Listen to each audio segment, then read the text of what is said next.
વિદ્યાર્થી મિત્રો, good morning, જય શ્રી કૃષ્ણ. કેમ છો બધા? મજામાં ને? આપણે અત્યારે ઇંગ્લિશ ગ્રામરમાં જે ટોપિક ચાલુ છે તેનું નામ છે ઇન્ટરવ્યુ, ડાયલોગ ઓર કન્વર્સેશન. આ સેક્શન બી માં 4 માર્ક્સમાં પૂછાય છે અને આ ત્રણ એટલે કે ઇન્ટરવ્યુ, ડાયલોગ કે કન્વર્સેશન માંથી કોઈ એક પ્રશ્ન રૂપે તમને આપેલું હશે. એમાં નીચે 4 પ્રશ્ન આપેલા હશે અને એ પ્રશ્નના જવાબ તમારે ઉપર આપેલ ક્વેશ્ચનમાંથી ગોતવાના છે. ખૂબ જ ઈઝી છે અને 4 માર્ક્સ મેળવવા ખૂબ સરળ છે. આપણે પાકી નોટમાં અત્યાર સુધીના લેક્ચરમાં 12 આવા જે ઇન્ટરવ્યુ કે ડાયલોગ કે કન્વર્સેશન અત્યાર સુધીનો એમાં અભ્યાસ કરેલો. આજે આપણે આગળ વધશું એટલે કે 13મા ક્વેશ્ચન થી. આજે આ ટોપિકનો છેલ્લો દિવસ છે એટલે કે જેટલા પણ અત્યારના લેક્ચરમાં આજે તમને સમજાવવામાં આવેલા છે એના તમારે આ પ્રશ્ન નહીં પરંતુ જે નીચે ક્વેશ્ચન અને એના આન્સર હું સમજાવું છું એ તમારે મોઢે લખવાના છે પાકી નોટમાં. બરાબર? તો ચાલો શરૂ કરીએ આજનો આ કન્વર્સેશન. આ આખું કન્વર્સેશન પાર્થ અને સાયના બેની વચ્ચે છે. પાર્થ કહે છે hello, good morning madam. Parth કહે છે નમસ્તે, good morning madam. Saina good morning Parth. Saina પણ એને વિશ કરે છે ગુડ મોર્નિંગ. પાર્થ કહે છે we are pleased to have conversation with you. અમને તમારી સાથે વાતચીત કરવાનો ખુશી છે, આનંદ છે. ફર્સ્ટ ઓફ ઓલ, સૌથી પહેલા let me know about your winning મંત્ર. અમને તમારું જીતનું રહસ્ય, તમારો એવો કયો મંત્ર છે જેથી તમને સફળતા મળે છે. તો તમે સમજી શકો છો આ સાયના નેહવાલ, આ સાયના એટલે કે સાયના નેહવાલ જે આપણે બેડમિન્ટન સિંગલમાં ચેમ્પિયન છે એની વાત અહીં કરવામાં આવી છે. તો પાર્થ દ્વારા એને પૂછવામાં આવે છે કે તમારો કયો મંત્ર છે જે તમને સફળતા અપાવે છે. વોટ ઇઝ યોર વિનિંગ મંત્ર? સાયના નેહવાલ કહે છે I always state my winning મંત્ર એઝ હાર્ડ વર્ક. મારા સફળતાનું રહસ્ય છે ખૂબ મહેનત, કડી મહેનત, હાર્ડ વર્ક. બરાબર? હું મારી સફળતાનો શ્રેય હંમેશા હાર્ડ વર્કને જ આપું છું. પાર્થ પૂછે છે what do you never think about? તમે શેના વિશે ક્યારેય ન વિચારો? એવી કઈ વસ્તુ છે કે જેના વિશે તમે ક્યારેય વિચારો નહીં? સાયના કે I never think about defeat. Defeat એટલે પરાજય, હાર. હું ક્યારેય હાર વિશે, પરાજય વિશે ન વિચારું. when I am in the game, હું જ્યારે પણ રમત ચાલુ હોય, હું જ્યારે રમત રમતી હોઉં ત્યારે હું ક્યારેય એવું ન વિચારું કે હું હારી જઈશ તો.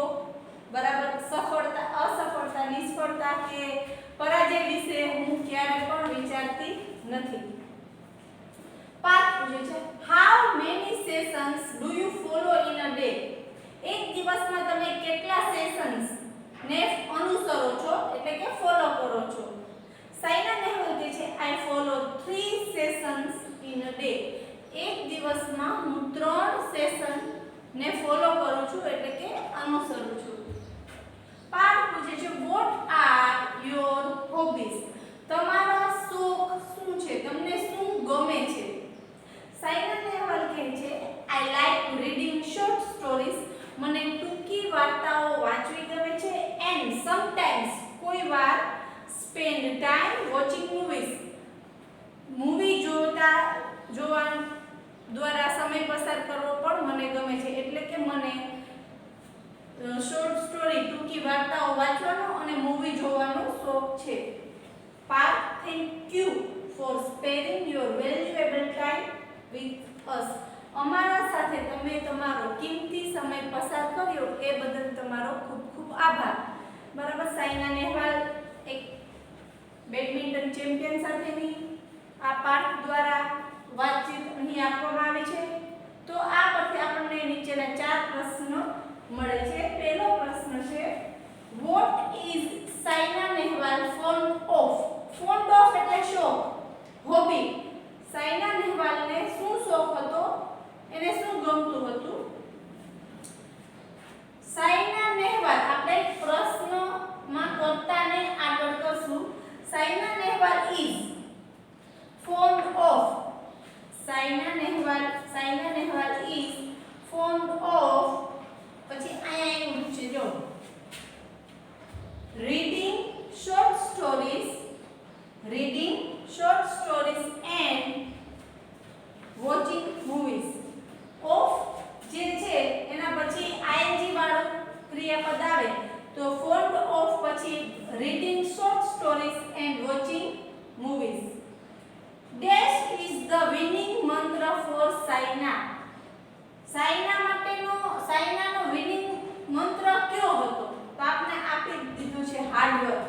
તો અહીં બ્લેન્ક જે આપેલી છે એમાં આપણે માત્ર હાર્ડવર્ક લખશું, એટલે કે hard work is the winning mantra for Saina. Next question, how many sessions does Saina follow in a day? એક દિવસમાં સાયના કેટલા સેશન્સ ફોલો કરે છે? તો આમાં જવાબ આપેલો છે 3.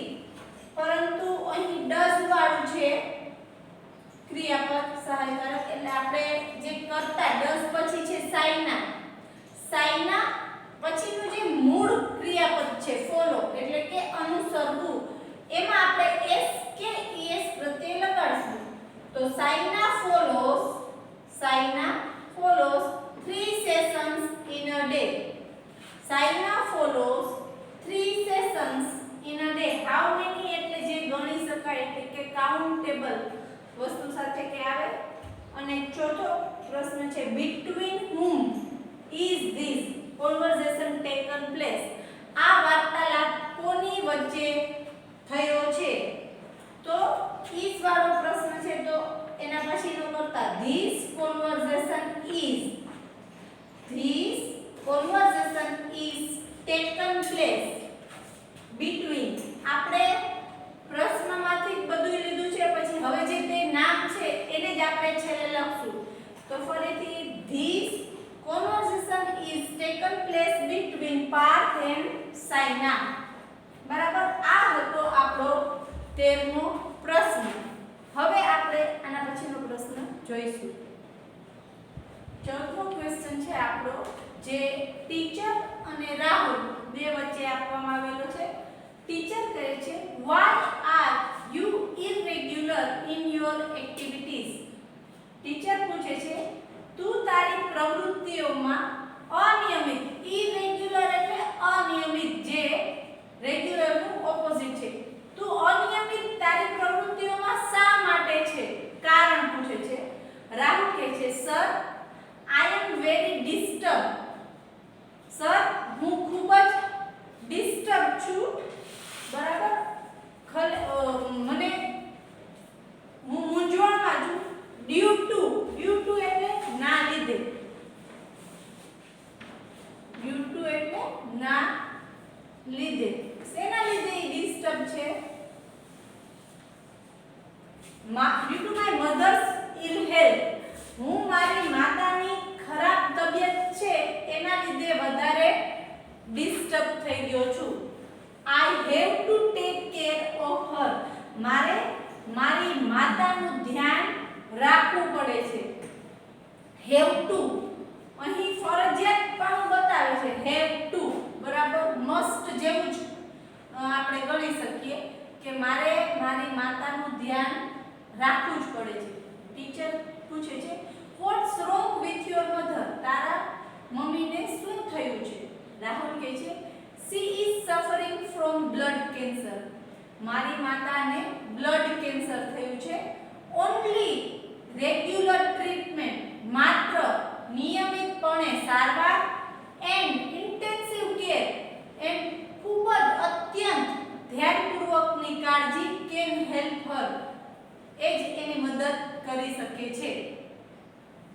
એની માતા બ્લડ કેન્સરથી પીડાય છે અને એની જે સારવાર છે એ નિયમિત કરવી પડે છે અને એને જે ધ્યાન છે એની બરાબર, અત્યંત કાળજી માત્ર જ એને બચાવી શકે એમ છે. Teacher Rahul don't worry. Teacher કહે છે રાહુલ તું ચિંતા ન કર. આઈ એમ ઓલવેઝ વિથ યુ. હું તારી સાથે હંમેશા છું. I was unknown. મને ખબર નથી. હું અજાણ હતી. અનનોન એટલે આપણને ખબર ન હોય, જાણે. હું અજાણ હતી ટુ ધ ફેક્ટ. એ હકીકતથી કે તારા માતાને બ્લડ કેન્સર છે એ હકીકતની મને જાણ ન હતી. સો તેથી આઈ સ્કોલ્ડેડ યુ. હું તને ખીજાણી હતી. બરાબર, એને ટીચરને રાહુલની માતા વિશે ખબર ન હતી એટલે એને ખીજાયા હતા. સ્કોલ્ડ એટલે ખીજાવું, ઠપકો આપવો, એટલે મેં ઠપકો આપ્યો હતો. આ હકીકત, ફેક્ટ એટલે હકીકતની એના ટીચરને જાણ હતી નહીં. તો આ હતી ટીચર અને એના સ્ટુડન્ટ વચ્ચેની વાતચીત. એના પરથી આપણે 4 પ્રશ્ન આ મુજબ મળ્યા છે. પહેલો પ્રશ્ન છે ટુ which fact, એવી કઈ હકીકત હતી was the teacher unknown, કે જે ટીચર અજાણ હતા. એવી કઈ હકીકતથી ટીચર અજાણ હતા? તો was વાળું છે તો એના પછી જે કર્તા છે એને આપણે વાક્યની શરૂઆતમાં લેશું. The teacher was unknown. The teacher was unknown to the, અને which કાઢીને the fact that, કઈ હકીકત that, પછી આપણે કોની મમ્મી? રાહુલ્સ મધર. એના મમ્મીને બ્લડ કેન્સર હતું ને, તો સી ની જગ્યાએ Rahul's mother was suffering from blood cancer. ફરીથી the teacher was unknown. The teacher was unknown to the fact that, that આપણે બે વાક્યને જોડવા માટે ઉમેરીએ છીએ. To the fact that Rahul's mother was suffering from blood cancer. એ હકીકતથી ટીચર અજાણ હતા. બીજું, what is Rahul's mother's illness? રાહુલની માતાને કઈ બીમારી હતી? શું બીમારી હતી? તો ઈઝ વાળો પ્રશ્ન છે. રાહુલ્સ મધર્સ ઇલનેસ આખો કરતા ભેગો છે. Rahul's mother's illness is blood cancer. એની બીમારીનું નામ શું હતું? Blood cancer. ત્રીજું, what keeps Rahul irregular in his activities?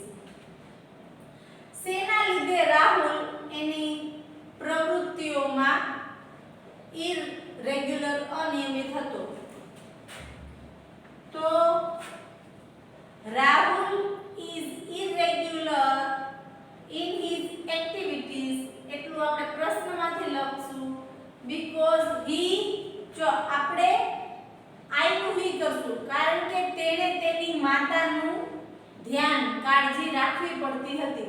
he has to take care of his mother. her ની જગ્યાએ એના માતાનું, એટલે her એની માતા માટે વપરાણું છે, પણ આપણે એમ લખશું Rahul is irregular in his activities because he has to take care of his mother. એને એની માતાનું ધ્યાન રાખવું પડતું.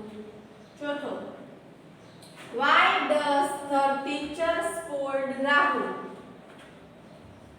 ટીચર રાહુલને શા માટે ખીજાણા હતા? તો the teacher પછી does છે એટલે આપણે દૂર કરી અને scold ની બાજુમાં s લગાડશું. the teacher scold Rahul because why છે એટલે આપણે કારણ બતાવવું પડે. the teacher scolds Rahul because he was irregular in his activities. બરાબર, એની પ્રવૃત્તિઓમાં એ ઇરરેગ્યુલર હતો. તો આ હતો આપણો 14મો પ્રશ્ન. હવે આપણે છેલ્લો પ્રશ્ન જોઈશું. હવે આપણો આ જે ટોપિક અત્યારે ચાલુ છે એનો હું લાસ્ટ ક્વેશ્ચન સમજાવું છું. બરાબર, બાકીના હું તમને હોમવર્કમાં આપીશ. આપણે 15મો પ્રશ્ન બરાબર અત્યારે શરૂ કરવા જઈ રહ્યા છીએ, જે પોલીસમેન અને રઘુ વચ્ચેની વાતચીત છે.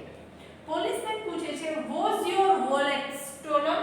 શું તમારું વોલેટ ચોરાઈ ગયું છે? રઘુ કહે છે યસ ઓફિસર. રઘુ કહે છે હા officer. Policeman can you describe the thief? શું તમે ચોરનું વર્ણન કરી શકશો? ડિસ્ક્રાઇબ કરવું એટલે વર્ણન કરવું. કેવો લાગે છે, એને શું પહેર્યું હતું એવું બધું વર્ણન કરવાનું. Raghu yes he was tall and thin. હા હું એનું વર્ણન કરી શકું. તે ઊંચો અને પાતળો હતો. Policeman what was he wearing? તેણે કેવા કપડાં પહેર્યા હતા? રઘુ કહે છે a black pant and blue shirt. એણે બ્લેક કલરનું પેન્ટ અને બ્લુ કલરનું શર્ટ પહેર્યો હતો. પોલીસમેન પૂછે છે વેર વોઝ હી સ્ટેન્ડિંગ? તે ક્યાં ઊભો હતો? રઘુ કહે છે right in front of me. મારી એકદમ સામે. ઇન ફ્રન્ટ ઓફ એટલે સામે. Policeman did you see his face? શું તે એનો ચહેરો, એનું મોઢું જોયું હતું? રઘુ કહે છે નો આઈ ડિડન્ટ. ના મેં એનું મોઢું જોયું ન હતું. પોલીસમેન પૂછે છે what was there in your wallet? તારા વોલેટમાં શું શું હતું? રઘુ કહે છે અબાઉટ 2000 રૂપીસ. લગભગ 2000 જેટલા રૂપિયા. માય ડ્રાઇવિંગ લાયસન્સ, મારું driving licence and my ID card, અને મારું ઓળખ કાર્ડ હતું. પોલીસમેન કહે છે is there anything you want to say? તારે હવે બીજું કંઈ તમારે કેવું છે? રઘુ કહે છે નો ઓફિસર. ના ઓફિસર. મીન્સ કે આ પોલીસમેન અને જેનું વોલેટ ચોરાઈ ગયું છે એ વ્યક્તિ એટલે કે રઘુ વચ્ચેની વાતચીત અહીં આપવામાં આવી છે. એ પરથી આપણને 4 પ્રશ્નો મળે છે. આટલા ક્વેશ્ચન આન્સર લખ્યા પછી હવે તો આપણને ઈઝીલી આવડી જવા જોઈએ. જો વિદ્યાર્થી મિત્રો અમુક ક્વેશ્ચનના આન્સર તમને બેઠા બેઠા આપી દીધા હશે અને અમુકના જવાબ તમારે લોજિકલી તમારી તર્ક બુદ્ધિથી વિચારીને લખવાનું રહેશે. Why did Raghu go to the police station? Raghu police સ્ટેશને શા માટે ગયો હતો? તો આપણને ખબર છે એનું જે વોલેટ છે એ ચોરાઈ ગયું હતું તેથી. તો આપણે did વાળો પ્રશ્ન હોય તો did ને જ્યારે આપણે દૂર કરીએ ત્યારે જે મૂળ ક્રિયાપદ છે એમાં શું કરવાનું? એનું ભૂતકાળનું રૂપ એટલે કે V2 go નું ભૂતકાળનું રૂપ થશે went. Raghu went to the police station. આટલું તો પ્રશ્નમાંથી જ. Raghu went to the police station because why આપ્યું છે આપણે કારણ બતાવવાનું છે. because his wallet was stolen. તેનું વોલેટ ચોરાઈ ગયું હતું. his wallet was stolen. બીજો પ્રશ્ન છે describe the thief. ચોરનું વર્ણન કરો. હવે આ તમને કે બેઠો બેઠો આમાં તમને સવાલમાંથી જ ન લખાય. describe એટલે વર્ણન કરવાનું. તો આપણે પહેલા એના વિશે કેટલા વાક્ય આપણને ખબર છે. એક તો એ ઊંચો અને પાતળો હતો. એણે આ બ્લેક પેન્ટ અને બ્લુ શર્ટ પહેર્યો હતો. તો the thief was tall and thin. પહેલું વાક્ય the thief was tall and thin and he was wearing. આપણે આ સવાલમાંથી and he was wearing a black pant and blue shirt. આપણે આ રીતનું ચોરનું વર્ણન કર્યું. ડિસ્ક્રાઇબ કરવાનું છે.